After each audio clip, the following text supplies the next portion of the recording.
Bonsoir. Bienvenue au Cœur des sciences de l'UQAM. Je m'appelle Catherine, je suis très heureuse de vous accueillir. Ce soir, c'est une soirée spéciale. C'est le fruit d'une belle collaboration avec nos collègues de l'Institut des sciences de l'environnement qui dure maintenant depuis quelques années. Et puis, c'est aussi une soirée spéciale parce que vous allez rencontrer José Sarrazin qui va vous présenter un monde absolument fascinant. Avant de commencer, je vous rappelle que la conférence est enregistrée. Elle sera disponible sur YouTube. Je remercie le ministère de l'Économie, de l'Innovation et de l'Énergie du Québec qui soutient notre programmation. Je remercie également le Consulat de France à Québec qui est un partenaire pour nous, le Cœur des sciences et aussi de cette soirée. Et j'invite maintenant Claude Coggia, directeur de l'Institut des sciences de l'environnement, à vous dire quelques mots.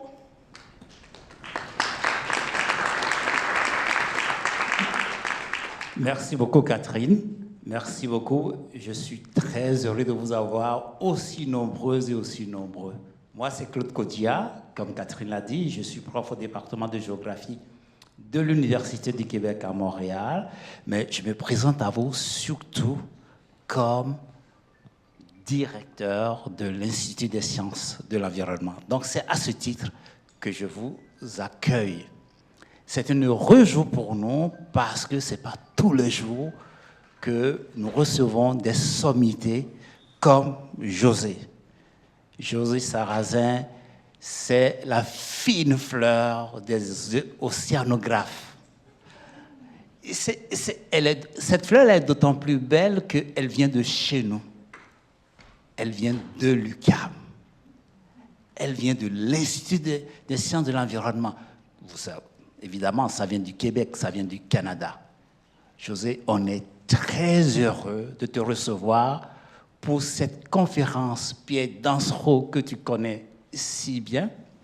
Et c'est toujours l'occasion que nous avons pour recevoir les sommités au niveau mondial des différentes disciplines des sciences de l'environnement. Nous avons déjà reçu ici des gens qui sont, disons, prix Nobel de ceci ou ça, ainsi de suite. Alors, José, tu es dans cette trace-là. Tu es sur ce chemin-là. Nous te le souhaitons déjà, mais je ne vais pas prendre beaucoup de temps. Je vais simplement compléter que cette conférence, elle est organisée évidemment par l'Institut des sciences de l'environnement avec le Cœur de sciences en collaboration avec divers partenaires. Je vais demander quand même à Catherine s'il y a des choses à ajouter par rapport à José, de bien vouloir le dire. José, tu es la bienvenue chez toi. Merci. Alors, vous aurez compris qu'on est très heureux d'accueillir José Sarrazin. Et là, vous allez comprendre, je vais lire parce que je vais l'inviter à monter sur scène. José, elle est chercheuse en écologie benthique, spécialiste des milieux marins profonds et notamment des sources hydrothermales. Elle coordonne le projet européen Deep Rest sur la conservation de la restauration des écosystèmes profonds dans un contexte d'exploitation minière. José, bienvenue, bonne soirée. Et nous, on se revoit dans une petite heure pour la période de questions.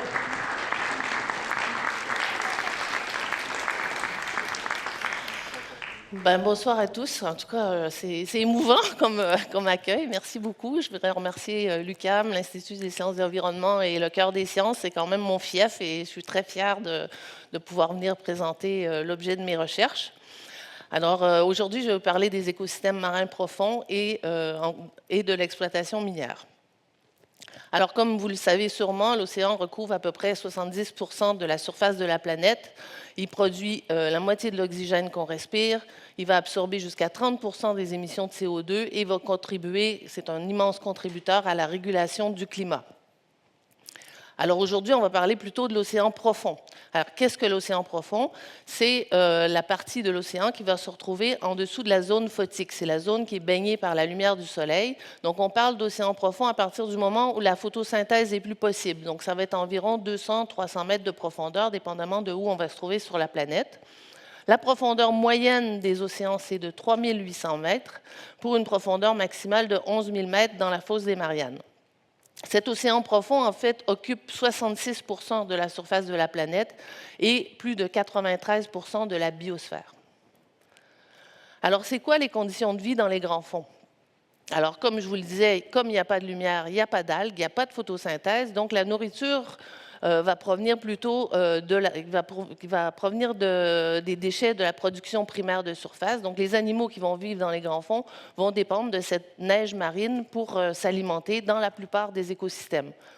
La pression va augmenter d'1 bar tous les 10 mètres, c'est-à-dire qu'à 2000 mètres de profondeur, elle va être à 200 fois la pression atmosphérique.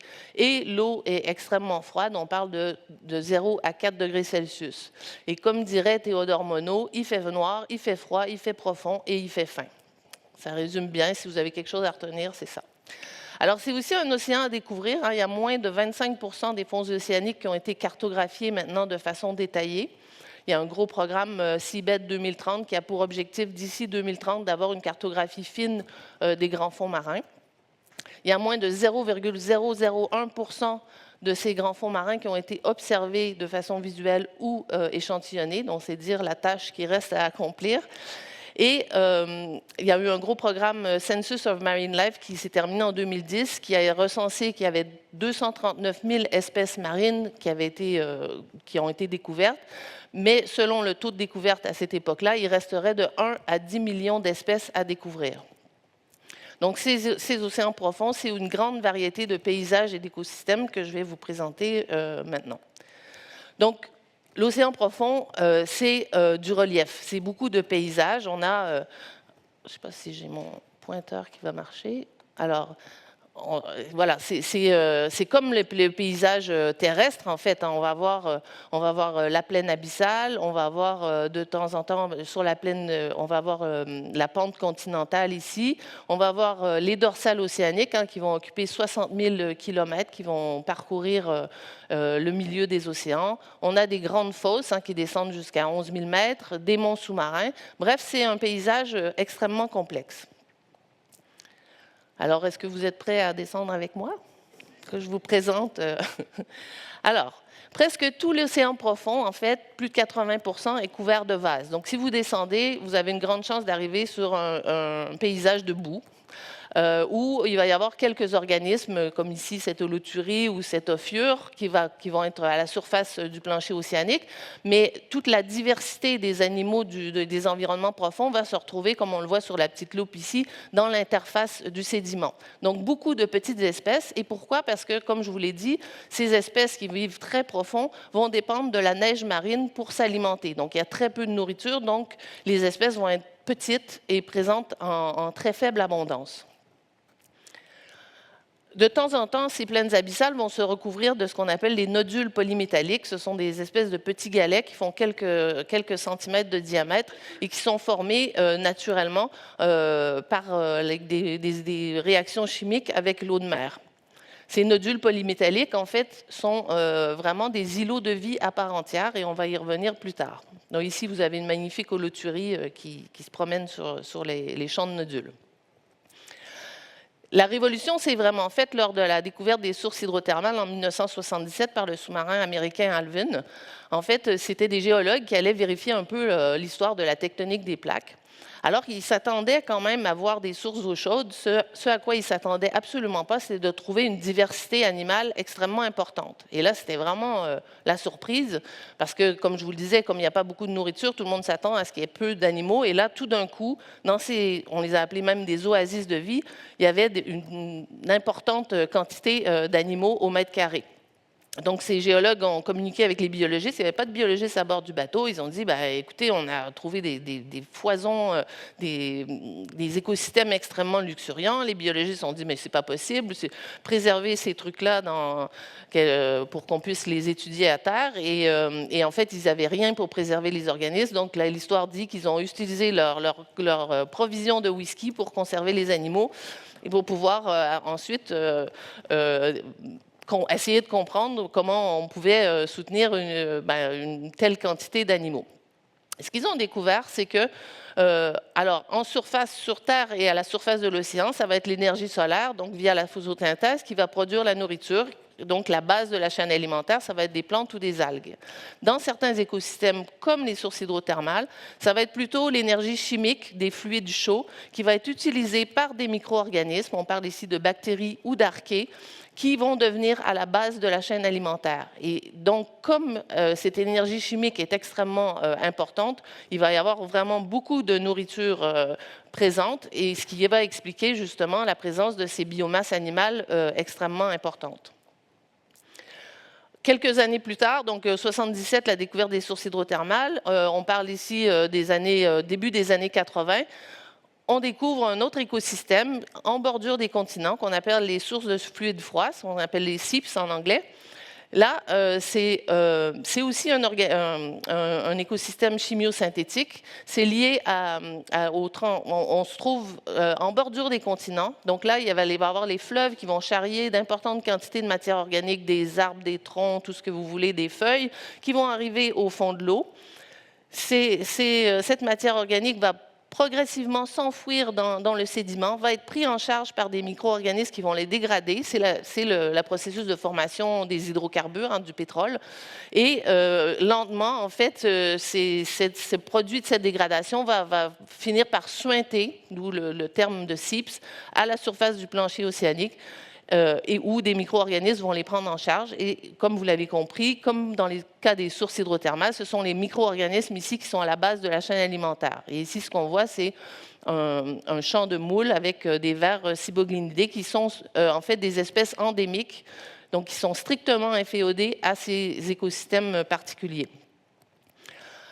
Quelques années plus tard, au début des années 2000, un chercheur de l'Université d'Hawaï qui travaillait beaucoup sur les sources hydrothermales, connaissait assez bien les SIPS, trouve une carcasse de baleine par hasard et il voit des ciboglinidés justement qu'on trouve justement sur les sources hydrothermales ou sur les sources de fluides froids. Et donc il est intrigué puisque c'est des organismes qui normalement fonctionnent avec la chimiosynthèse.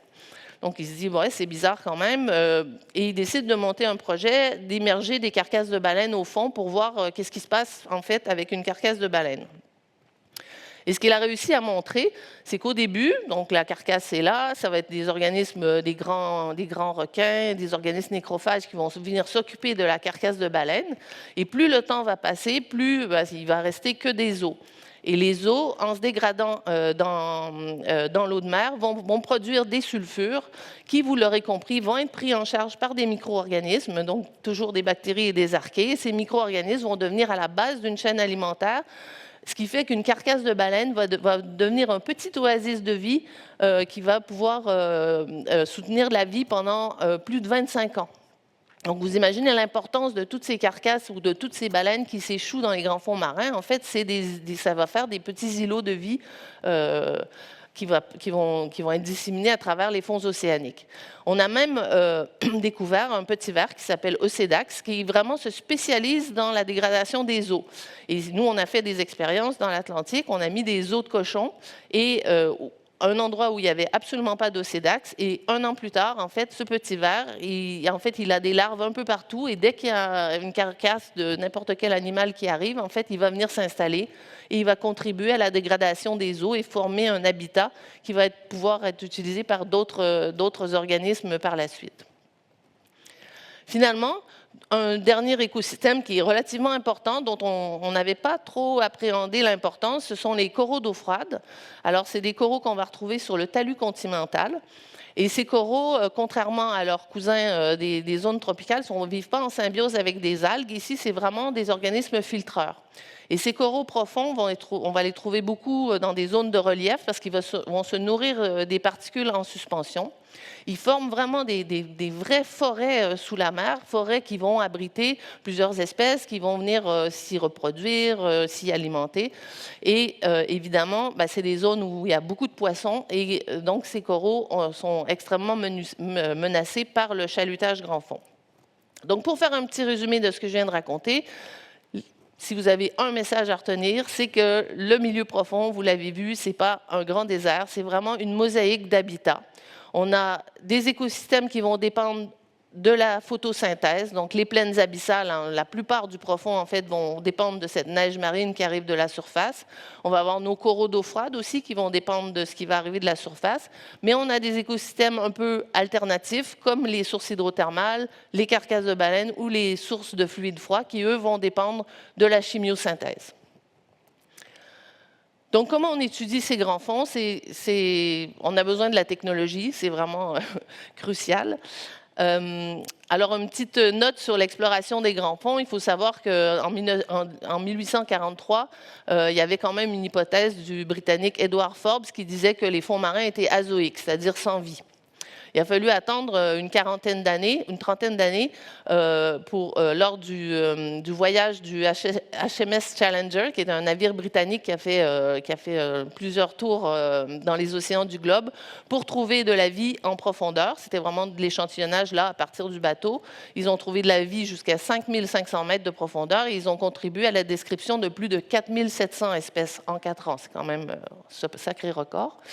Et ensuite, pour l'incursion de l'homme dans les grands fonds, il a fallu attendre les années 30, où les premiers bathyscaphes ont commencé à se développer avec le bathyscaphe de Beebe and Barton, qui a été le premier, qui est descendu jusqu'à 923 mètres de profondeur.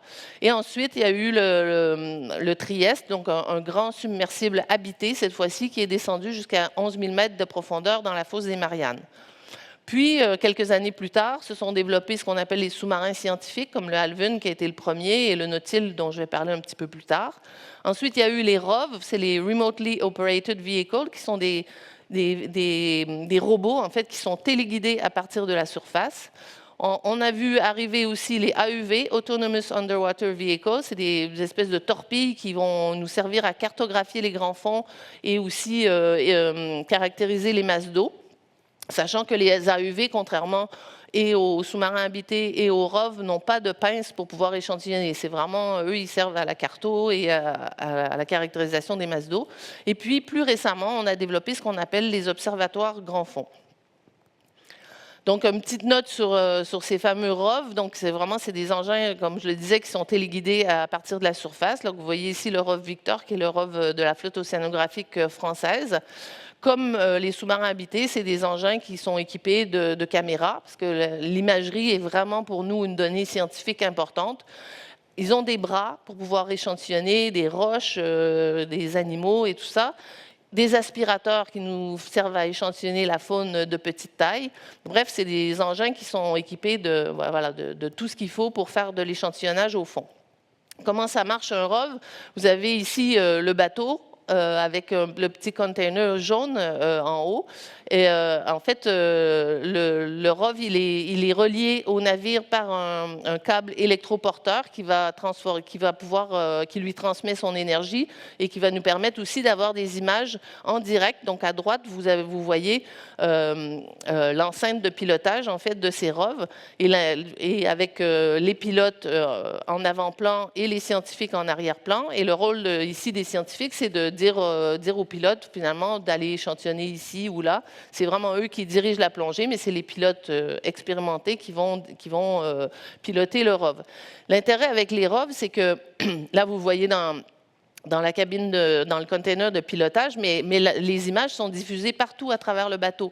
Ce qui fait que n'importe qui, que ce soit les marins, les cuisiniers, n'importe qui sur le bateau peut suivre en direct ce qui se passe au fond. Donc ça fait une espèce d'ambiance à bord qui est vachement sympa, parce que même des fois, les marins viennent nous voir « Ah, j'ai vu un truc à la télé, qu'est-ce que… » Voilà, c'est assez sympa. On a aussi les sous-marins habités. Donc ça, c'est le Nautil. C'est aussi un engin de la flotte océanographique française. Les sous-marins habités de ce genre, il y en a moins de 10 dans le monde. La plupart descendent entre 6500 et 7000 mètres de profondeur, ce qui nous donne accès à peu près à 98% des fonds marins. Et le saut technologique pour aller plonger plus profond pour les sous-marins habités est tellement important qu'on se dit que si on explore déjà 98% de l'inconnu, c'est déjà pas mal.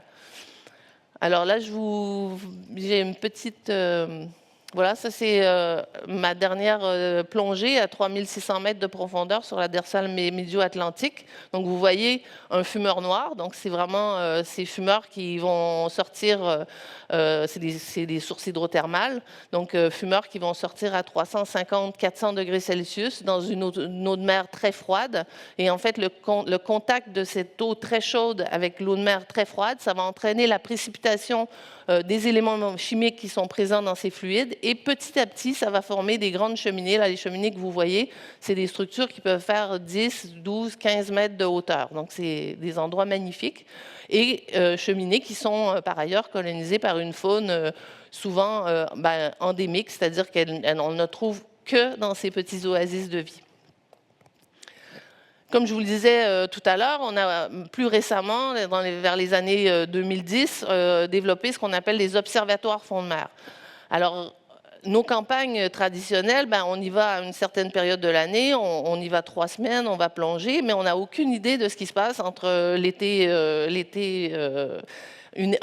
et puis l'été d'après où on va retourner. Donc, on s'est dit, on manque toute une partie de la vie de cette faune.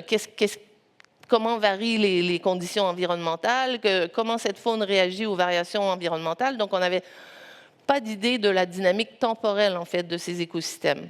Et on a développé des observatoires fonds de mer. Donc, un observatoire fonds de mer, c'est quoi? C'est un ensemble de capteurs. Là, vous voyez ici, c'est une collaboration qu'on a fait avec un BDiste. Donc, ça, c'est l'observatoire fonds de mer qu'on appelle EMSO Açores, qui est déployé au large de l'archipel des Açores, à 1700 mètres de profondeur.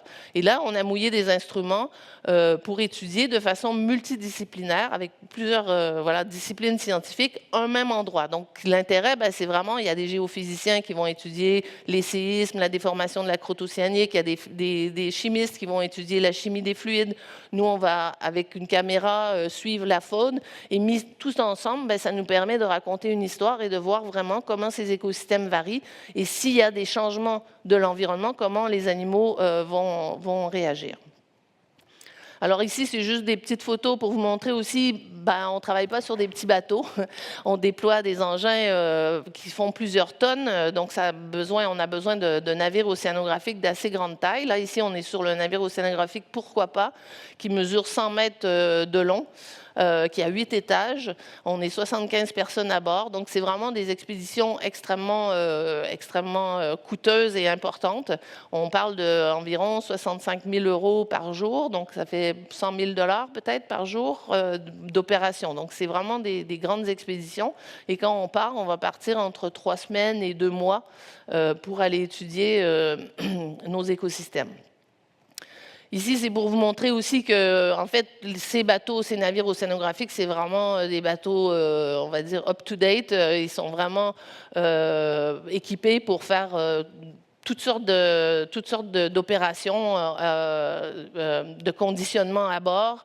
On peut conditionner des sondes, on peut faire le tri de la faune. Là, vous voyez aussi travailler en chambre froide. Donc, travailler comme si on était dans un laboratoire à terre, pratiquement. Vous avez encore ici du travail à bord. Vous voyez, là, sur le Pourquoi pas, par exemple, on a 250 mètres carrés de laboratoire. Donc, c'est vraiment très important. Il y a une vie à bord, évidemment, quand on est 75 personnes, il y a des trucs, il y a une ambiance. Donc, il y a des scientifiques, certes, mais il y a des marins qui sont indispensables pour nous aider à déployer les instruments, les sous-marins. Il y a l'équipe cuisine, ça c'est le moral des troupes, c'est vachement important. Quand tu sais qui est le cuisinier, tu sais si tu vas passer une bonne mission ou pas. Évidemment, les électroniciens, les mécaniciens qui vont s'occuper des machines, du bateau, de toute l'électronique à bord. On a vraiment tout ce qu'il faut aussi pour avoir une communication avec la Terre. Et puis, évidemment, l'équipe engin qui va soit ici, ça c'est l'équipe du sous-marin Nautil, mais l'équipe ROV aussi qui va compléter en fait cette équipe embarquée. Alors, ce qui est important de dire, c'est que chaque campagne d'exploration va apporter son lot de nouvelles espèces et on peut avoir jusqu'à 90% en fait, d'espèces inconnues dans nos échantillons. Donc, vous imaginez la taille titanesque que c'est après de prendre chaque espèce, de trouver le spécialiste de l'espèce qui va aller décrire l'espèce. Donc, des fois, ça peut prendre une dizaine d'années après une campagne pour aller juste décrire une espèce. Et ça, on le multiplie par le nombre d'espèces inconnues. Donc c'est vraiment un travail de grande ampleur. Donc pourquoi l'océan est important? Ben, comme je l'ai dit, c'est le régulateur du climat. On extrait de plus en plus des molécules pour des fins médicales, pour les biotechnologies. On a des enzymes qui travaillent, par exemple, dans les sources hydrothermales, on a extrait des enzymes qui travaillent à très haute température. Donc pour les biotech, c'est vachement important. L'océan contribue à tous les grands cycles, le cycle de l'oxygène, du carbone dans les océans. Et évidemment, l'océan, c'est aussi un plaisir pour la balade, pour le loisir spirituel, c'est inspirant pour les arts aussi. Et il y a aussi plusieurs types de ressources dans ces océans. Donc d'abord des ressources biologiques, tout ce qui est le vivant. Ici, on a un exemple avec la pêche à l'empereur qui a atteint des sommets dans les années 90 avec 50 000 tonnes par année. Il faut savoir que ces petits poissons, ils vivent autour des monts sous-marins. Ils ont été surpêchés jusqu'à un moment donné, l'Europe statue et disent non, là, on établit des quotas. Mais les espèces des grands fonds, c'est des espèces qui vont avoir un taux de renouvellement très lent. La maturité sexuelle arrive très tard et du coup, décimer ce genre de population, ça peut avoir des effets, on peut rapidement arriver à des déclins complets des populations. En haut, on a un exemple aussi des PHA, des polyhydroxyalcanoates, qui sont des composés chimiques, c'est des microplastiques, pas des microplastiques, c'est des plastiques biodégradables qui sont formés par des bactéries. Et on pense à toutes sortes d'applications médicales, par exemple pour faire des prothèses qui seraient biodégradables dans le corps ou des médicaments qui seraient biodégradables. Donc, en tout cas, des ressources qui sont fournies par le vivant. On a également des ressources énergétiques, quand on parle du pétrole et du gaz, qui sont de plus en plus exploités de plus en plus profond. Ici, on a l'exemple de la plateforme du Deepwater Horizon, qui est un des puits les plus profonds, qui fore jusqu'à 3000 mètres de profondeur. Et je ne sais pas si vous vous rappelez de cet accident où il y a eu une fuite majeure. Combien de temps ça a pris pour qu'on puisse endiguer cette fuite? Parce que, travailler dans les grands fonds, c'est compliqué. Ça demande des gros moyens technologiques et c'est compliqué d'intervenir également. Et le dernier type de ressources qu'on a, c'est ce qu'on appelle les ressources minérales, qui sont de plus en plus convoitées. On en a 3 types dans les grands fonds marins. Si vous regardez au centre, vous avez nos fameux nodules polymétalliques, qui sont riches en cuivre, nickel, cobalt, qu'on va retrouver à la surface de la plaine abyssale, sur des milliers de kilomètres carrés. Donc c'est une ressource qui est convoitée par l'industrie minière. On va avoir autour des monts sous-marins ce qu'on appelle les encroûtements cobaltifères, qui vont être riches en d'autres éléments comme le cobalt, le tellurium et tout ça. C'est une ressource qui est en surface, c'est une croûte un peu comme les nodules polymétalliques, c'est une formation chimique, c'est une croûte qui va faire quelques centimètres d'épaisseur, qui va comme recouvrir les monts sous-marins. Sur quelques mètres carrés. C'est beaucoup plus petite échelle que nos nodules polymétalliques. Et enfin, sur la gauche, vous avez nos fameuses sources hydrothermales. Elles sont actives pendant des milliers d'années, mais à un moment donné, elles finissent par s'éteindre. Et puis, elles ont accumulé, au fil de ces centaines, voire milliers d'années, beaucoup de ressources, particulièrement le cuivre, le zinc, l'or et l'argent. Et ces grands massifs de sulfure, en fait, sont aussi convoités par l'industrie minière. C'est aussi assez plus restreint en termes de taille que les nodules polymétalliques, ça fait à peu près une centaine de mètres carrés. Alors à quoi ça sert en fait les ressources minérales? Ça nous sert dans nos appareils électroniques, que ce soit nos ordinateurs portables ou nos téléphones. Mais de plus en plus, on dit qu'on aura besoin de plus de ressources minérales pour assurer la transition énergétique, que ce soit les véhicules électriques, les panneaux solaires ou les éoliennes. Parce que ce qu'on dit rarement, c'est que quoique la ressource, que ce soit le vent ou le soleil, soit renouvelable, en fait, ces dispositifs ont besoin de ressources minérales et de plus en plus. Alors, ce qui est important de comprendre aussi, c'est que ces ressources minérales, ce n'est pas que des ressources minérales, en fait. Chacune de ces ressources, en fait, c'est un écosystème à part entière. Si on zoome sur un nodule, on va se rendre compte qu'il y a toute une microfaune qui est complètement différente de la faune qu'on va retrouver juste à côté dans la plaine abyssale. Donc, c'est vraiment, on enlève le nodule, on enlève un habitat. Au niveau des monts sous-marins, c'est un peu la même chose. Ces encroûtements, ils vont servir de lieu de fixation à plein de coraux, des éponges et tout ça. Si on enlève ces croûtes, ben on enlève un habitat. Au niveau des sulfures, on connaît moins bien en fait tout ce qui se passe au niveau des massifs de sulfure. On a beaucoup étudié les sources hydrothermales actives parce qu'il y avait cette faune complètement foisonnante. Mais ce qu'on est en train de monter, c'est que même si ça a l'air d'un truc éteint, si on va chercher la faune de très petite taille, ces massifs de sulfure auraient une diversité, donc beaucoup plus d'espèces même que les sources hydrothermales actives. Donc important de, voilà, chacune des ressources en fait est un écosystème. Et en bas, je vous ai mis le temps de formation. Alors, on parle de millions d'années pour les nodules, on parle de millions d'années pour les encroûtements cobaltifères, et on parle de milliers d'années pour les sources hydrothermales. Alors, si on veut parler de renouvelables, je ne sais pas à quelle échelle on peut parler quand on dit c'est renouvelable. Je ne sais pas, moins des millions d'années, ça me semble un petit peu élevé. Ici, une représentation de type d'engin minier, hein, c'est des mines sous l'eau qu'on veut faire. Donc, vous voyez des extracteurs. Là, ce serait plutôt des genres d'extracteurs qu'on pourrait retrouver au niveau des massifs de sulfure qui vont aller broyer la roche. Au niveau des nodules, ce sera plutôt une aspiration en fait, des nodules. Et évidemment, ben, toutes ces ressources vont être remontées à la surface via un pipeline. Avec des impacts directs. Donc, évidemment, l'extraction de la ressource, c'est une destruction d'habitat, comme je vous l'ai dit tout à l'heure, mais aussi beaucoup d'impacts indirects. Que va devenir, évidemment, on est dans un environnement 3D, que vont devenir les particules qui vont être remises en suspension.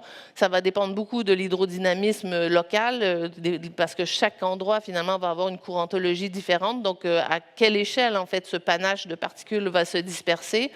Il va y avoir du bruit, des vibrations, de la lumière, toutes sortes de paramètres auxquels nos animaux des grands fonds n'ont pas trop l'habitude. Sans parler qu'il y aura des navires de surface, ça veut dire aussi que toutes les espèces migratoires, il faut s'imaginer un trafic assez important pour pouvoir aller porter la ressource à terre. Donc ça, c'est notre rôle à nous, scientifiques, d'essayer de comprendre quels pourraient être les impacts et comment essayer de les limiter au maximum. Alors, juste une petite note sur à qui appartiennent les ressources minérales marines. Il y a deux cas de figure. Soit vous êtes dans les zones économiques exclusives, et là, c'est le droit minier de chaque pays qui va décider. Soit vous êtes dans la zone internationale, et là, c'est l'Autorité internationale des fonds marins, l'AIFM, qui est là, qui est un organisme onusien, qui a pour mandat de régir l'exploration et l'exploitation des ressources minérales dans les grands fonds marins, dans les zones internationales. Et en fait, son mandat, c'est certes l'exploration et l'exploitation, mais dans le respect de l'écosystème, et c'est là où voilà, on ne sait pas trop, et aussi a le mandat de distribuer les dividendes qui proviendraient en fait de l'exploitation des ressources à l'ensemble des pays, parce que toute cette zone internationale est considérée comme étant patrimoine commun de l'humanité. Donc évidemment, il y a plein de pays qui n'ont pas accès à cette technologie. Donc l'AIFM a pour mandat de redistribuer les dividendes éventuels de l'exploitation. Alors, je vous rassure, pour l'instant, il n'y a pas d'exploitation dans les zones internationales. Pour l'instant, l'AIFM a délivré 31 permis d'exploration. Donc, quand on a un permis à plusieurs pays, souvent en partenariat avec des compagnies minières. Donc, quand on a un permis d'exploration, il y a quand même des obligations qui viennent avec ça, c'est-à-dire une obligation de renseigner la ressource elle-même. Donc, combien il y en a, la valeur économique, et puis, mais aussi les écosystèmes associés. Vous avez ici une carte avec les 3 types de ressources dont je vous ai parlé. Donc en gris, les nodules polymétalliques. Vous voyez qu'il y en a quand même, c'est dispatché un peu partout sur la planète. Les encroûtements cobaltifères en orange et les sulfures polymétalliques en les petits points bleus. Sachant que les sulfures polymétalliques, on ne sait pas les trouver parce qu'on trouve les sources hydrothermales actives. Souvent, on va aller autour et on va trouver l'inactif. Mais on n'a pas de moyen encore de trouver les sources inactives. J'ai oublié de dire que, du coup, comme je vous l'ai dit, permis d'exploration. Le permis d'exploitation sont en cours de discussion pour l'élaboration d'un code minier à l'AIFM.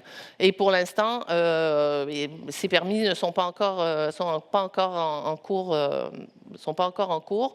Et toute la communauté scientifique, en fait, prône pour un moratoire pour empêcher que ces codes miniers soient élaborés, parce que ce qu'on dit, c'est que pour l'instant, on n'a pas assez de connaissances pour pouvoir dire qu'on ne causera pas de dommages irréversibles aux écosystèmes.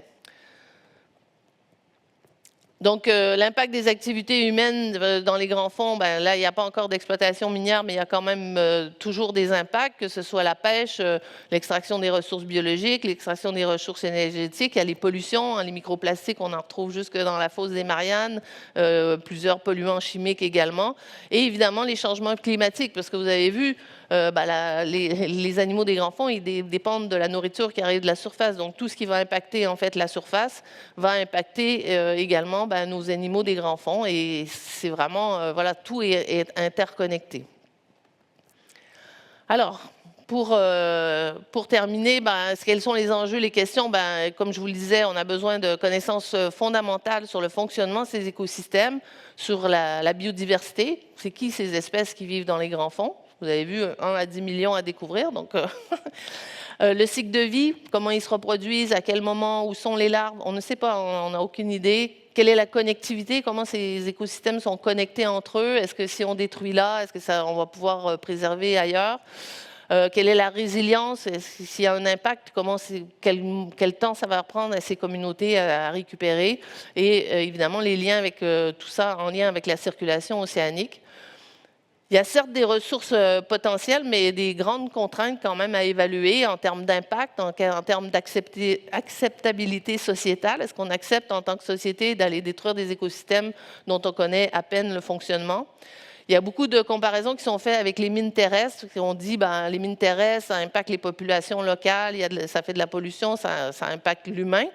Mais il y a plein d'études qui montrent que ce n'est pas parce qu'on va aller exploiter les grands fonds qu'on va arrêter l'exploitation des ressources terrestres. Donc c'est un faux argument. Et puis, pourquoi pas essayer de voir quelles pourraient être les alternatives. Il y a de plus en plus de recherche et développement qui se fait sur des piles, par exemple, qui n'utiliseraient pas du lithium, ou voire même la sobriété quand même. Et donc, des outils de gestion, nous, en tant que scientifiques, c'est évaluer quels sont les services écosystémiques. Donc, c'est quoi les services que ces écosystèmes amènent, non seulement à l'homme, mais aussi à la planète. Je vous parlais de grands cycles biogéochimiques, du rôle régulateur de l'océan. Il y a toujours le éviter, réduire, compenser. Là, avec le projet européen que je coordonne, qui se termine, on a montré qu'on a essayé de proposer des outils de restauration, donc des façons de faire qui permettraient de restaurer ces écosystèmes. Et ce qu'on montre, en fait, c'est que ces écosystèmes sont tellement lents qu'il nous faudrait déjà des dizaines d'années pour pouvoir évaluer si même la restauration est possible. Et il y a toujours le principe de précaution que nous, on préconise. Voilà. Et tout ce manque de connaissances fait que c'est compliqué d'élaborer des stratégies de conservation. Comment tu peux délimiter une aire de marine protégée, par exemple, quand tu ne connais pas comment ça fonctionne, comment tout est relié. Et comme je le disais, il y a des régulations internationales qui sont en cours d'élaboration, donc le code minier de l'AIFM. Donc ça fait des années qu'on repousse d'une année sur l'autre. Et là, il y a un grand moratoire qui a été signé par plus d'une trentaine de pays, plusieurs industries aussi qui ont dit qu'ils n'utiliseraient pas des ressources minérales qui proviendraient des grands fonds. Et il y a le fameux traité de BBNJ qui gère les ressources biologiques en haute mer, qui a été signé en 2023. Et en fait, il va falloir voir comment l'AIFM et BBNJ vont travailler ensemble, puisqu'il y en a un qui est responsable des ressources minérales et il y en a l'autre qui est responsable de la biodiversité. Donc pour terminer, juste, voilà, nous on travaille beaucoup, on croit beaucoup à l'importance des gens, des citoyens pour défendre en fait ces grands fonds marins. Donc on développe beaucoup d'actions pour sensibiliser, montrer que les grands fonds justement c'est pas dépourvu de vie, qu'il y a une vie extrêmement foisonnante, qu'on connaît pas grand chose. Donc on utilise plein de moyens différents, beaucoup plus récemment d'art et sciences, du théâtre, du street art, toutes sortes de façons pour aller chercher le différent public. Et j'ai récemment publié un atlas des abysses que j'ai fait en collaboration avec une reporter, une journaliste et puis aussi une illustratrice. Donc c'est un atlas qui vous présente ces écosystèmes fascinants avec toutes les espèces assez particulières pour aussi peut-être transformer loin des yeux, loin du cœur par loin des yeux, près du cœur, parce que vous allez vous les approprier. Et puis, pour terminer, je vais vous offrir une petite rencontre qu'on a fait avec un poulpe à oreille, c'était en 2023, et on a eu la chance d'avoir ce magnifique poulpe qui fait à peu près ça de taille, voilà, qui est venu tranquillement. Vous voyez, c'est assez magique. Je me suis dit que je devrais mettre de la musique classique, mais j'ai pas eu le temps. Je ne vais pas chanter non plus. Je vais vous le laisser apprécier. Donc c'est très rare, hein. Moi j'ai 30 ans de métier et j'en ai vu peut-être 2 fois dans ma vie. Et là, on a eu la chance qu'il reste hyper longtemps et le pilote qui cadrait au fur et à mesure pour ne pas le perdre. Là, on est à 1700 mètres.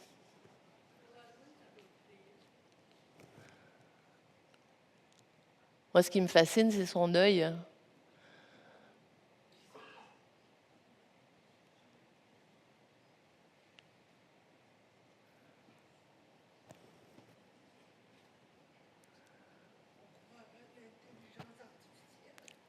C'est vrai, hein?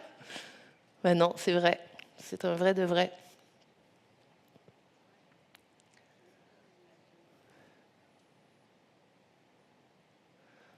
Je vous le laisse jusqu'au départ parce que c'est très élégant son départ. Non, c'est souvent des photorécepteurs, ils peuvent percevoir certaines longueurs d'onde. On ne sait pas trop encore comment ça fonctionne, la vision. Il y a beaucoup d'organismes bioluminescents aussi. Alors, est-ce qu'ils sont capables, dans certaines longueurs d'onde, de percevoir la lumière?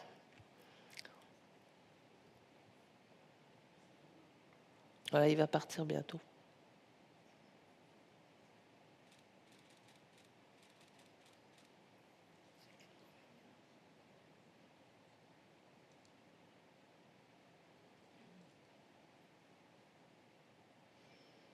Il faut être patient quand on travaille sur les grands fonds, tout est hyper lent.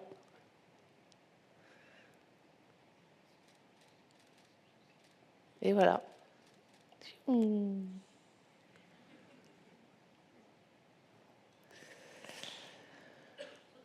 Voilà, tout ça pour vous dire que, en tout cas pour moi et pour nos équipes, pour mieux comprendre le milieu naturel, c'est vraiment se donner les outils pour mieux le protéger. Donc c'est pour ça qu'on fait ce qu'on fait et qu'on essaie de faire découvrir ça à plus de monde possible. Et là, c'est la séquence émotion. Je ne pouvais pas terminer ou être ici ce soir sans parler de 2 personnes qui étaient à l'UQAM, qui ont compté beaucoup pour moi. Kim Juniper, qui était mon directeur de thèse, qui nous a quittés l'année dernière. Et mon très grand ami Robert Davidson, avec qui j'ai fait ma thèse. On était potes de thèse et voilà, qui nous a quittés aussi il y a une dizaine d'années. Voilà, je vous remercie.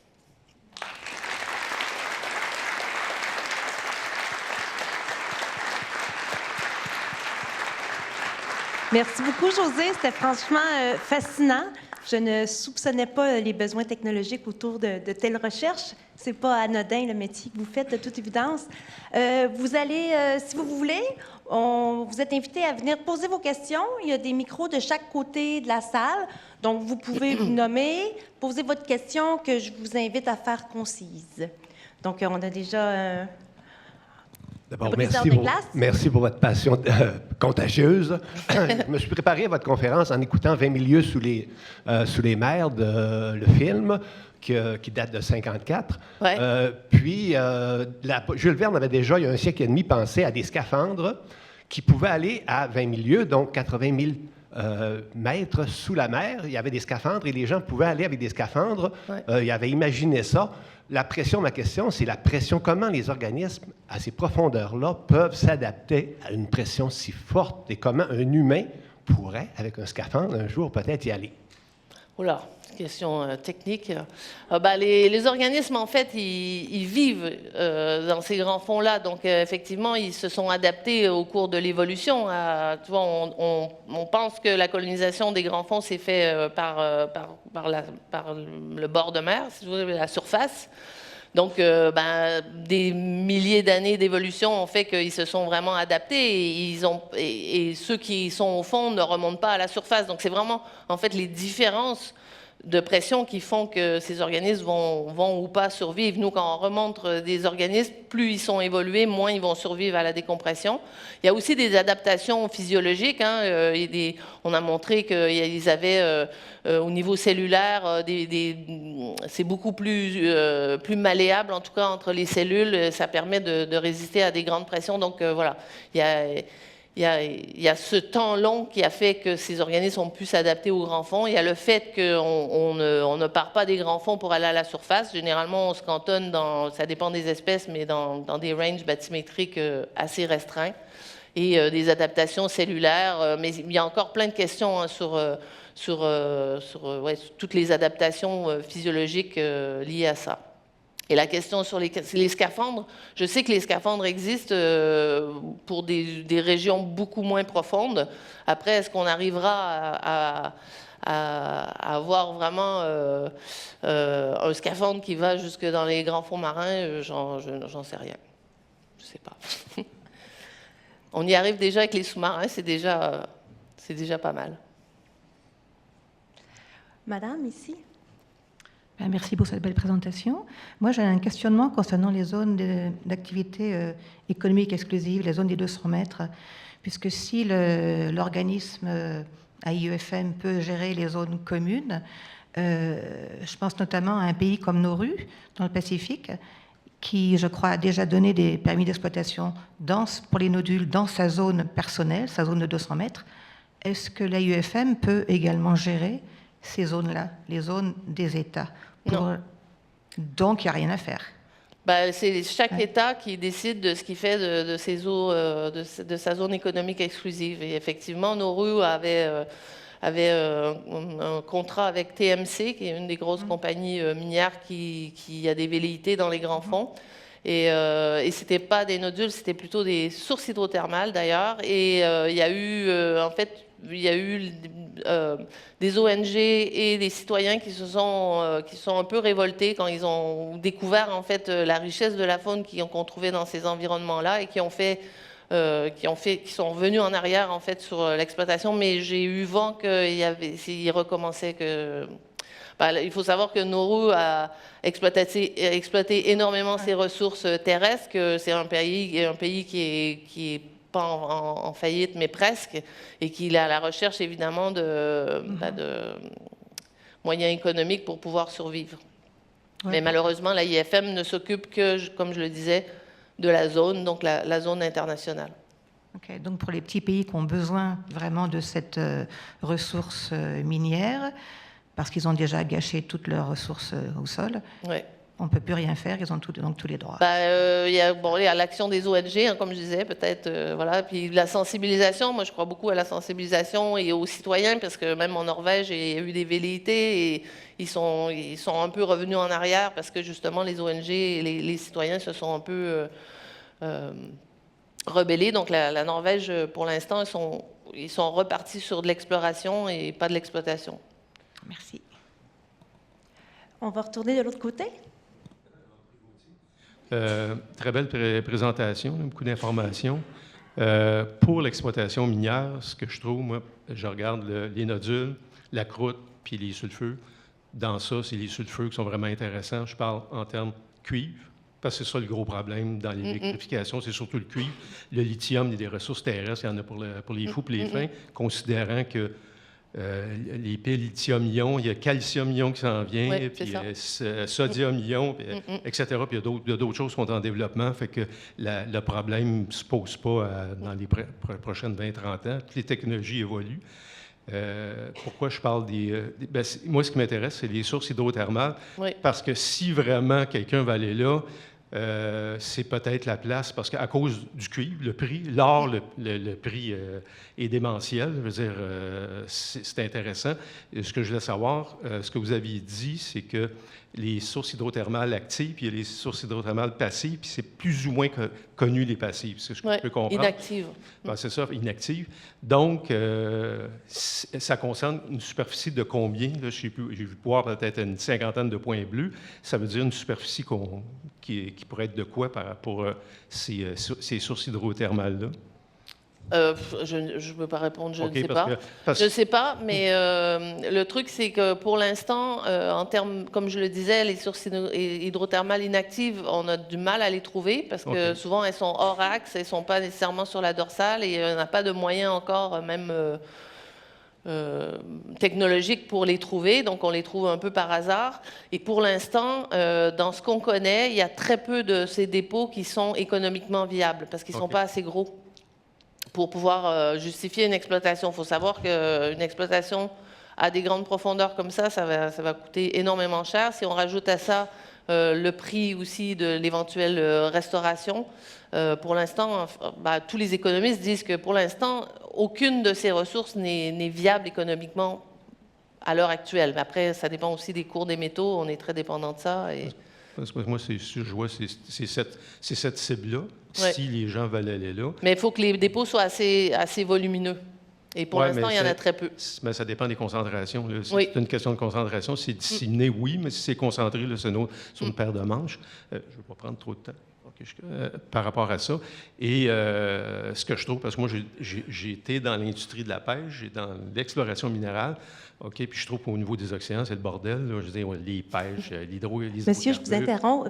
Votre question, s'il vous plaît? Bien, c'est ça, la question que je vais arriver, c'est comme une autre question, c'est par rapport à la Norvège. Je ne l'avais pas mis sur votre carte. OK, je ne l'ai pas vu, là, mais qui a annoncé qu'il allait exploiter les ressources sous-marines, que je trouve un peu désolant d'un pays comme la Norvège, qui exploite les hydrocarbures, qui va exploiter les ressourses minières, puis qui se targue d'être environnementaliste. J'ai comme un peu de problème. Est-ce que vous avez un peu cette questionnement-là par rapport à des pays comme la Norvège? Moi, mon rôle, c'est pas de m'intéresser à la géopolitique. Moi, je suis là pour enseigner sur la protection des écosystèmes, sur le fonctionnement et tout ça. Je suis pas, c'est pas dans mon rôle de scientifique de me positionner. Pour l'instant, moi, le message que je fais passer, c'est que pour l'instant, on ne peut pas garantir qu'il n'y aura pas de dommages irréversibles sur les écosystèmes. Et on est en dialogue constant. Moi, je travaille dans la zone, donc dans les eaux internationales. On est en dialogue constant avec la IFM et on essaie de passer ces messages le plus possible pour que l'élaboration du code minier protège. Mais au niveau de la Norvège, comme je l'ai dit, c'est dans leur zone économique exclusive. Donc, Merci. Merci. Madame, ici. Bonjour. Ça marche? Oui? OK. Ma question, ça serait par rapport à vos expéditions. Est-ce que vous avez parlé de votre bateau, le Pourquoi pas, je crois. Est-ce que c'est le gouvernement français qui vient un peu organiser ces expéditions-là? Puis est-ce que c'est un peu fréquent de voir une coalition de pays qui viennent envoyer tous leurs scientifiques sur le même bateau pour faire les expéditions? La flotte océanographique française, comment ça marche? C'est qu'il y a des appels d'offres chaque année, annuellement, pour les bateaux côtiers et les bateaux hauturiers, donc ils vont en haute mer, comme le Pourquoi pas. C'est les scientifiques qui montent des projets de recherche. Ces projets de recherche sont soumis à cet appel d'offres. Ils sont évalués scientifiquement. Donc, si ton projet est valide et validé, tu vas être programmable. Donc, ça veut dire que dans l'année, soit N+1 ou N+2, ta campagne va pouvoir être programmée. Et du coup, dans ces demandes de campagne, tu demandes le temps bateau, tu demandes le temps engin si tu as besoin d'un engin.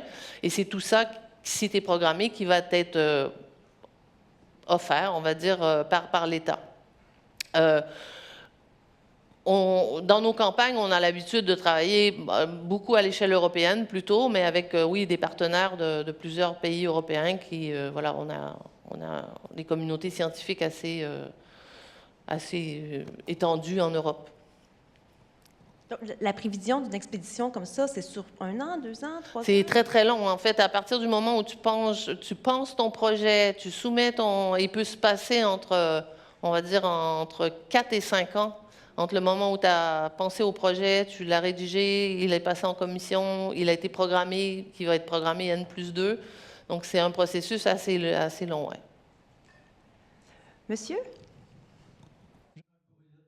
Est-ce que vous pourriez nous parler un peu des animaux qui vivent dans le profond, leur beauté ou la différence avec les autres qui vivent moins dans la profondeur? Oh, je pourrais vous en parler longtemps. En fait, moi, je suis vraiment spécialiste des animaux qui vivent autour des sources hydrothermales et je pense que c'est les plus beaux. En fait, comme je le disais, c'est des espèces qui sont endémiques, donc qui vont ne vivre que sur ces écosystèmes particuliers. Et une particularité qu'ont beaucoup d'espèces des sources hydrothermales, c'est qu'ils vont vivre en symbiose avec des micro-organismes. Donc, ça veut dire qu'il y a vraiment un partenariat qui va s'établir entre eux et les micro-organismes. Et on a même des espèces comme les vers là, que je montrais quand on a découvert les sources hydrothermales, les vers Riftia. C'est des vers qui peuvent atteindre 2 mètres de hauteur, qui vont avoir un diamètre gros comme ça de leur tube, qui vont avoir des branchies rouges. Et ce ver a la particularité de n'avoir ni bouche, ni anus, ni système digestif. Lui, c'est une symbiose totale. Donc, en fait, il ne s'alimente pas. C'est vraiment un sac de bactéries qu'il a à l'intérieur de son corps qui lui permettent de survivre. Donc, il va aller capter les éléments chimiques dans les fluides. Il va transférer ça dans son système sanguin, aller alimenter ces bactéries, et ces bactéries vont lui redonner ce qu'il faut pour vivre. Donc, c'est peinard, quoi. Tu n'as même pas besoin de digérer.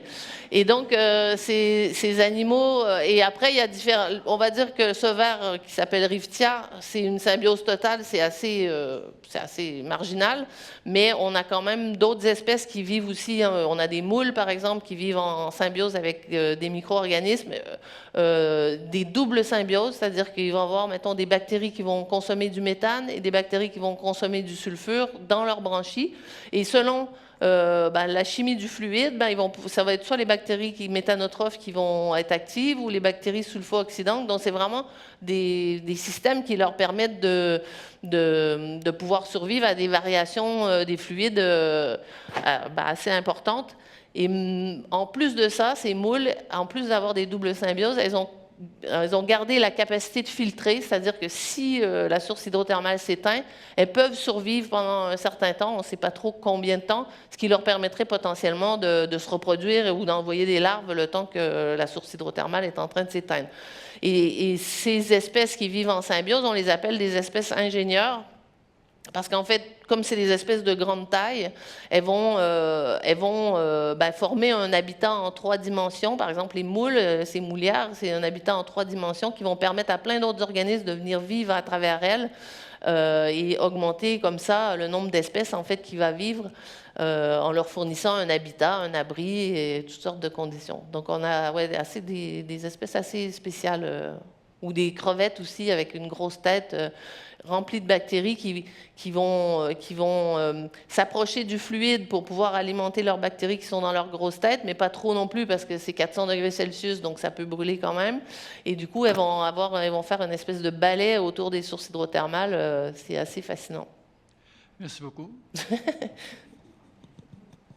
C'est une question. Si on pense à une station spatiale où des humains s'en vont passer 6 mois, 1 an et plus dans l'espace pour faire des études, est-ce qu'on pourrait penser à une station de profondeur, comme vous avez parlé, où des humaines comme vous pourraient aller 6 mois, 1 an en profondeur, en grande profondeur, et rester là et faire les études pendant tout ce temps-là, comme dans une station spatiale? Oui, il y a des projets comme ça dont j'ai entendu parler. Je crois qu'il y a quelques projets en France, notamment et même les Japonais aussi, de stations profondes, mais je ne sais pas jusqu'à quelle profondeur ils envisagent. Il faut voir que les contraintes sont extrêmement importantes. Vous avez vu, peut-être qu'on ne le voit pas vraiment, mais les sous-marins habités dans lesquels on plonge, c'est une sphère de 2 mètres cubes hyper épaisse en titane, et nos hublots sont gros comme ça pour pouvoir résister à la pression. Donc il y a tout un défi technologique quand même, ne serait-ce que pour avoir une surface d'observation suffisante. Et après, il y a beaucoup de questions sur... est-ce que la présence humaine, même au niveau des sous-marins habités, la question se pose. Est-ce que la présence humaine est essentielle maintenant qu'on on est capable de transmettre des images? Bientôt, on va être capable de transmettre des images en 3D. Est-ce que l'enjeu technologique, le coût que ça va coûter, est-ce que ça... En fait, moi, je pense que...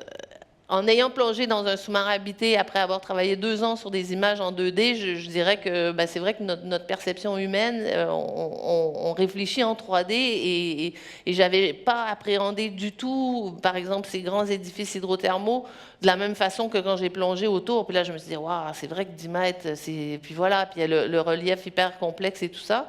Donc, moi, je dirais que la présence humaine est quand même importante parce qu'il y a des perceptions qu'on ne peut pas avoir, mais de là à investir sur des bases, voilà, il faut voir si les enjeux technologiques et les coûts sont valables, quoi. Merci. Je rebondis sur cette réponse pour savoir, comme expérience humaine, comment on se sent quand on descend comme ça dans des profondeurs. Excité. En fait, c'est comme être dans un avion.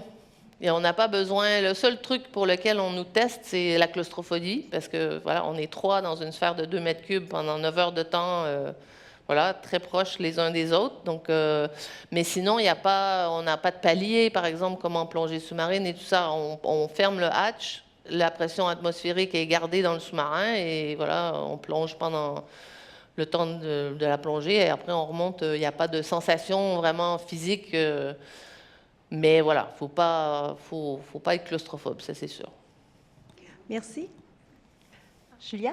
Merci pour ta présentation. J'ai juste une petite question. On commence à voir beaucoup je pense depuis 15 ans, sur la géodiversité. Est-ce qu'il y a aussi les discussions sur la géodiversité au niveau sous-marin? La géodiversité? Oui.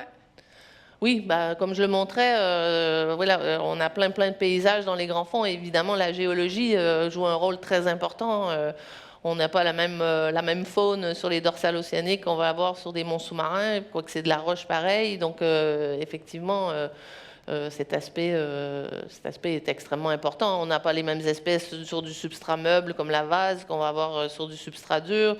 On ne va pas avoir la même dynamique non plus sur des sources hydrothermales où la tectonique, le volcanisme est super important, ou sur les sources froides qui sont des environnements beaucoup plus, on va dire, stables.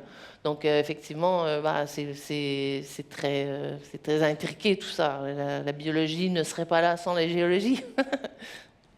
Donc, durant les expéditions, il y a plusieurs types de scientifiques sur le même bateau. Là, il peut y avoir des biologistes, Oui, comme dans les observatoires. De toute façon, en écologie, on a besoin de spécialistes d'autres disciplines pour justement évaluer quel est le substrat sur lequel vivent nos animaux, c'est quoi les conditions chimiques. Et donc là, tu es obligé de travailler avec des chimistes. C'est vraiment le cœur de notre métier, c'est d'interagir avec des gens d'autres disciplines, toute la courantologie aussi qui va aider à la dispersion des larves et tout ça. Donc, tous ces facteurs vont nous aider à comprendre pourquoi cette faune, elle est là et comment elle évolue, quoi. Merci. De l'autre côté? Bonsoir. Merci pour cette présentation. C'était vraiment fascinant. Est-ce que ça serait possible de nous parler un petit peu de votre parcours académique pour en arriver là où vous êtes aujourd'hui? Oui, c'est possible. Alors, j'ai fait donc mon bac à l'UQAM en écologie terrestre. Et je m'intéressais quand même beaucoup aux marins, mais il n'y avait pas à l'époque, jadis, ça fait très longtemps, d'écologie marine au Québec. Et donc, à la dernière année de bac, j'étais allée faire un échange interuniversitaire avec l'Université de Nice en France, où là, j'ai pu travailler un peu sur la station de Villefranche, où j'ai pu commencer à voir un peu les rudiments de l'océanographie. Donc après, ça m'a donné envie, du coup, de faire une maîtrise. J'ai fait une maîtrise d'océanographie à Rimouski. Et là, c'était vraiment une maîtrise multidisciplinaire. Hein. On travaillait autant la géologie, la physique, tout ça. Et on avait un cours qui s'appelait Océanographie expérimentale, où là, j'ai embarqué sur un bateau pour la première fois. Et là, j'ai vraiment adoré travail d'équipe, tout ce côté instrumentation, être sur le terrain. Donc, quand j'ai cherché une thèse, j'ai dit, moi, je veux aller en mer. Et c'est là que je connaissais Kim, Juniper, qui est devenu mon directeur de thèse, et j'étais allée voir, j'avais dit, moi c'est ça, je veux...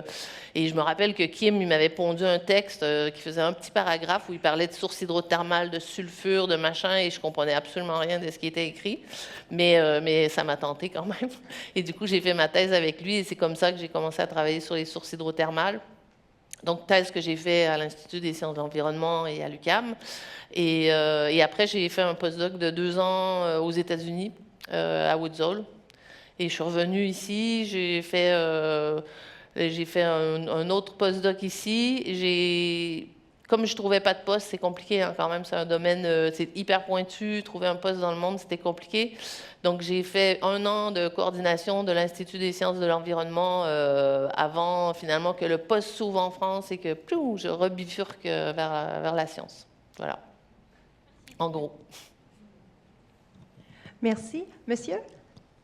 Quelle est la qualité de la collaboration internationale au niveau scientifique dans votre domaine? Est-ce qu'il y a, toute proportion gardée, des organismes comme le GIEC pour essayer d'avoir un corpus scientifique qui fasse autorité sur lequel on puisse se baser? Et est-ce qu'on commence à voir des effets négatifs de la paranoïa anti-science que l'on a au sud de la frontière? On n'a pas... La collaboration est très forte. On est une petite communauté, on se connaît bien, on travaille beaucoup en collaboration, autant avec les Japonais, les Chinois, les Américains. Il y a des expéditions où on est plusieurs pays ensemble. Au niveau européen, il y a beaucoup qui est lié aussi au mode de financement. On a travaillé, on va dire, plus avant avec les États-Unis. Maintenant, les modes de financement font que ça s'est plutôt recentré sur l'Europe. Donc, la collaboration est assez forte. On a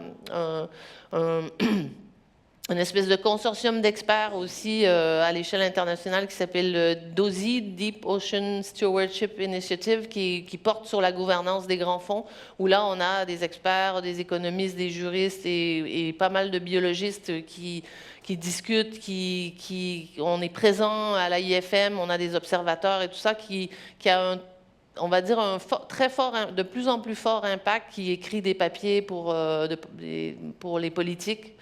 Voilà, et à ce niveau-là, ça marche très très bien. Puis la deuxième question, c'était quoi déjà? Est-ce qu'il y a des efforts pour essayer d'instrumentaliser la science ou éventuellement de la biaiser ou ce que l'on a pu avoir au sud de la frontière pour montrer que le réchauffement climatique était un hoax? Ouais. Est-ce que vous allez avoir le même type de mouvement pour dire que non, c'est très bien, on peut s'approprier les fonds et que toutes ces histoires que ça pourrait faire des dégâts? On va dire que ça va être plutôt l'industrie minière qui va avoir un discours pro-exploitation. Il faut voir les vidéos de TMC, c'est assez allez voir comment ils vont exploiter les nodules, c'est assez étonnant. Ils montrent une machine très très clean qui vient ramasser les nodules tout délicatement. Le truc est blanc, il n'y a pas de panache. Bon, voilà, c'est le type d'informations biaisées qu'on peut retrouver sur Internet. Est-ce qu'il y a déjà des efforts de l'administration américaine pour les appuyer en disant que tous ces environnementalistes sont en fait des empêcheurs de tourner en rond et que... Si vous voulez, on pourra en discuter après. Je ne suis pas trop au courant de ça, non. Monsieur? José, parmi tous ces fonds marins incroyables, est-ce que tu as un lieu préféré? Et où as-tu fait une plongée qui t'a marqué particulièrement? On va dire que la plongée qui m'a marqué particulièrement, c'est celle dans ma thèse où j'ai travaillé pendant 2 ans sur des images 2D ROV où j'avais reconstruit un édifice qui s'appelait SNM pour Smoke and Mirrors. Et je m'étais imaginé cet édifice qui faisait 12 mètres de haut. Et quand j'ai plongé sur cet édifice en vrai, là... toute mon idée de la complexité du truc a été complètement transformée. Donc ça a été une plongée vraiment, on va dire, importante dans la compréhension de comment était ce milieu. Et après, je dirais que vous avez vu la vidéo que j'ai montrée, ces structures, elles sont géologiquement, c'est vraiment très très beau. Tu as toute cette vie qui fourmille autour. Donc chaque plongée, en fait, quand tu plonges pas au même endroit, c'est une découverte d'un écosystème. Et puis, ce qu'on se rend pas compte, c'est que moi, ça fait 30 ans que je fais ça, mais j'ai à peine 15 plongées à mon actif. Donc, c'est pas quelque chose que je fais souvent. Je travaille beaucoup avec des ROV. Beaucoup plus que des sous-marins habités. Et sur une campagne, mettons, de 3 semaines, il n'y a qu'un scientifique qui plonge dans le Nautile. Donc, sur une campagne de 3 semaines, tu vas avoir une fois, tu vas plonger, et le reste du temps, ça va être tes collègues, les autres collègues. Donc, c'est vraiment des opportunités à chaque fois uniques, quoi. Voilà. Oui? Bonjour, Josée, je m'appelle... Je suis certaine que Robert et Kim auraient été très fiers de ta présentation puis de te voir revenir au Québec. Merci d'être là. J'ai 2 questions, en fait, ou plusieurs autres, mais je vais me limiter à 2. Tu as parlé des squelettes de baleines. Est-ce qu'il y a d'autres squelettes d'animaux qui viennent de plus haut, qui descendent jusque dans les abysses, ou ce sont les seuls que vous avez... qui ont pu retrouver? En fait, tout type d'organisme peut descendre dans les abysses. Le truc, c'est que comme la baleine, c'est vraiment une masse énorme, on va peut-être en retrouver plus souvent qu'un dauphin qui va vraiment... Lui, sa durée de vie, au fond, ne sera pas, j'imagine, si importante. Mais n'importe quel type de matière organique, comme je disais, nous, on a mis des os de cochon au fond, et les vers océdax, ils sont arrivés direct, et le petit écosystème chimiosynthétique s'est formé à très petite échelle. Donc, je pense que n'importe quel type... En fait, il y a tellement peu de nourriture que chaque carcasse qui va descendre au fond, c'est un truc providentiel, quoi. Mon autre question, on va dans un autre champ. Là. Je sais que tu t'intéresses beaucoup au lien entre art et science, puis notamment avec le bel atlas que tu as préparé avec une illustratrice. Je pense que tu veux toucher les gens aussi avec l'émotion puis la beauté. Mais peux-tu nous parler un peu plus de ces liens-là que tu fais, puis des expériences citoyennes aussi, de sensibilisation citoyenne autour des abysses? Je peux. Oui, en fait... Depuis ma thèse, en fait, j'ai toujours eu à cœur de... Moi, je me dis, voilà, on a la chance d'aller dans ces écosystèmes qui sont complètement inaccessibles, où ça coûte cher d'y aller, donc ça a toujours été important pour moi de retransmettre. Donc, retransmettre, au départ, plutôt par des conférences un peu classiques comme ce soir, de vulgarisation scientifique, mais vous tous, je suis sûre, vous avez une sensibilité scientifique, ce qui n'est pas le cas de tout le monde. Et la question s'est posée il y a une dizaine d'années sur comment on va chercher les gens qui ne sont pas intéressés par la science, quoi. Comment on va aller... parce qu'eux aussi, on a besoin de les sensibiliser et tout ça. Et donc, avec un collègue, on cherchait pendant plusieurs années. On a eu l'opportunité de rencontrer le directeur d'une compagnie brestoise de théâtre. Et on a commencé à discuter avec lui et en lui disant, nous, on aimerait bien qu'on monte un truc sur les écosystèmes marins profonds et tout ça. Mais tout ce qu'on te laisse, c'est... on veut qu'on en parle de façon poétique, mais on te laisse champ libre de faire ce qui t'inspire. Et ça a été aussi important de faire ça en co-création, c'est-à-dire qu'on ne voulait pas juste parler des écosystèmes marins profonds, qu'eux, ils s'emparent de ça et qu'ils partent avec ça. Donc on s'est dit, c'est tellement sensoriel ce qu'on fait, être en mer, être sur un bateau, travailler avec de la technologie comme ça, on ne peut pas juste leur parler de ça. Et puis, donc on s'est dit, il faut absolument les embarquer. Donc on a négocié avec la flotte océanographique française, on a passé pour des vrais fous, pour dire, on embarque une troupe de théâtre sur le bateau, quoi. Pour qu'ils sentent vraiment c'est quoi avoir le mal de mer, perdre la notion du temps, travailler avec voilà. Et du coup, on a réussi à faire ça en 2017. Donc, on les a embarqués pendant 7 jours sur un navire océanographique. Là, pas dans une vraie campagne où il y avait des opérations, parce que ces campagnes, ils sont quand même... C'est très difficile d'embarquer des gens extérieurs. La pression est tellement importante pour avoir des scientifiques. Par contre, on a réussi... quelques mois plus tard, à embarquer l'auteur de la pièce. celui qui rédigeait le carnet de bord. Et lui, il a vraiment embarqué avec nous dans une vraie campagne avec Engin. Il était dans les laboratoires avec nous. Il a dirigé les plongées ROV. Bon, il s'est vraiment immergé dans le truc. Et après, on est parti au Canada parce qu'on est aussi impliqué sur l'observatoire Neptune Canada, Ocean Networks Canada, pour leur montrer aussi c'est quoi un observatoire fond de mer, comment on peut faire de la recherche autre que sur un bateau. Et avec ces 3 expériences, en fait, on est parti dans une espèce de co-création où au départ, on les a embarqués dans notre monde et après, nous, on est allés dans leur monde aussi. On a suivi toutes les résidences, il y avait tout le temps de l'interaction, savoir est-ce que... voilà, le ressenti de chacun. Je sais qu'avec mon collègue, on se disait on ne peut pas parler des sources hydrothermales sans montrer des images. Puis le metteur en scène disait non, on en a trop d'images, les gens sont balayés d'images. Il dit moi, je ne mettrai pas d'images. Et au contraire, en fait, toute la moitié de la pièce de théâtre, en fait, les gens sont avec un masque de sommeil, dans le noir, avec du son 3D, et on leur raconte c'est quoi être en mer et tout ça. Et en fait, il a eu raison, parce qu'après, les gens disent ah, mais ouais, mais moi, je me suis immergée et tout ça. Et en fait, ce que j'ai compris dans cette expérience-là, c'est vraiment l'important, c'est de semer la petite graine. Donc, la personne qui ne sait pas c'est quoi une source hydrothermale, qui entend parler pendant une demi-heure, qu'est-ce qu'elle va faire quand elle va rentrer chez elle? Elle va aller voir c'est quoi une source hydrothermale, et puis le travail, il est fait, il va s'intéresser.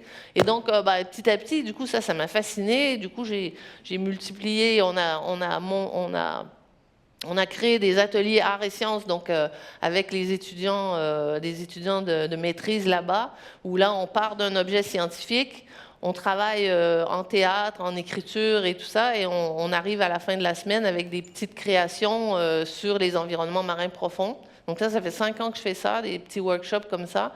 J'ai travaillé avec un street artiste aussi, où on a voilà, un gars qui fait des badigeonnages là, sur les murs. Moi, je faisais une conf sur les grands fonds. Lui, il a parlé vraiment de la philosophie street art. Et les étudiants ont créé eux-mêmes leurs bestioles des grands fonds qu'on est allé coller sur les murs de l'université. Donc, puis j'en ai d'autres, mais bon, je ne vais pas non plus vous prendre trop de temps. Mais ouais, en fait, chaque artiste ou chaque moyen va aller chercher un public différent. Et je pense que petit à petit, justement, en posant des petits jalons un peu partout, on va réussir à avoir tout le monde pour la protection des grands fonds. Voilà. Merci beaucoup. Ce sera le mot de la fin. À l'art et à la science, on dit oui. Merci beaucoup de nous avoir guidés dans cet univers scientifique et artistique. Merci beaucoup. Et merci à vous. Bravo.